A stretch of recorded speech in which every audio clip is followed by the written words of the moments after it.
PNL est un outil qui permet à toute personne de se connecter avec ses ressources, d'être plutôt flexible. Le cercle des ressources permet à tout commercial d'avoir confiance en lui et d'être plus à l'aise dans l'exécution de ses missions.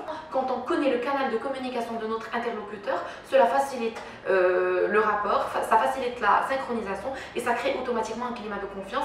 Madame Sarah Nesliman, bonjour. Bonjour, Madame Nabila Boukhas. Je vous remercie d'avoir accepté notre invitation. C'est toujours avec grand plaisir. Alors, Madame Nesliman, la PNL est désormais recommandée comme un outil de performance commerciale. Pourriez-vous nous en dire plus? Très bien. Donc, PNL, programmation neurolinguistique, et performance commerciale.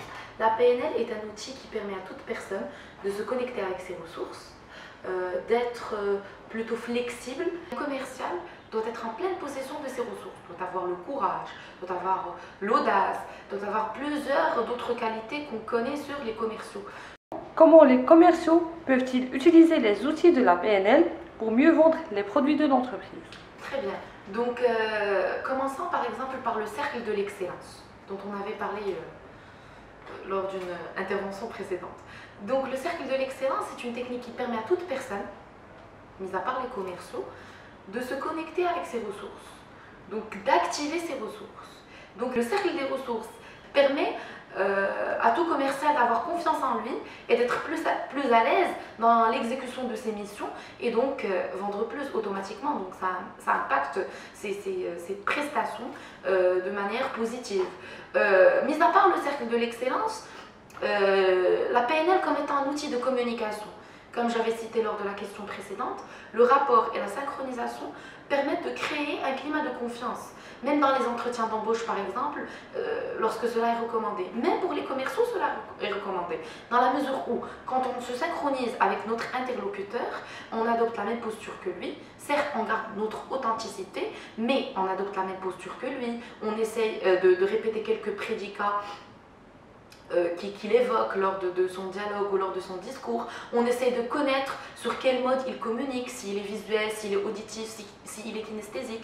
Et on pourra aussi détecter cela par le biais des mots. Par exemple, s'il répète les mots « je vois »,« je regarde »,« c'est brillant », on connaît qu'il est visuel.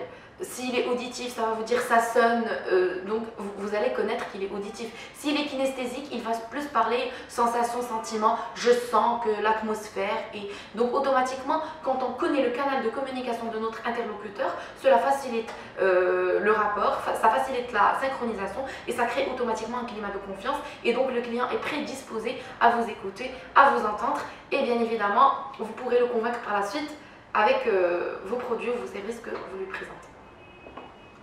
Quels sont les pièges à éviter dans cette démarche? Donc, si parfois vous partez à la rencontre de votre client et qui n'est pas vraiment dans son assiette, ou bien s'il commence à crier, vous parle sur un temps que vous n'aimez pas, donc essayez de vous mettre dans la peau de l'autre. On a une technique de résolution de conflits qui marche en entreprise entre les gens, avec les gens qui travaillent avec vous, mais vous pouvez l'appliquer en tant que commercial. C'est la technique des positions perceptuelles, dans la mesure où vous essayez de vous mettre dans la peau de l'autre par le biais de chaises et appliquer cette technique chez vous. Par exemple, si vous vous sentez agacé après un rendez-vous.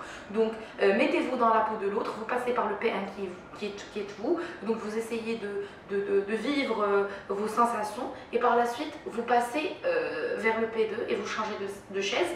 Et vous mettez dans la peau de votre client et comment il vous parlait, vous l'imaginez avec ses prédicats et avec la posture qu'il a adoptée. Donc, et le P3, la situation neutre, donc pour être bref. Donc, et cette technique-là que vous pouvez appliquer chez vous va vous permettre plus de compréhension de vos clients en général et va vous permettre de vous mettre dans la peau de l'autre et surtout d'admettre que nos perceptions sont différentes. Et bien évidemment, être compréhensif par rapport à toute situation.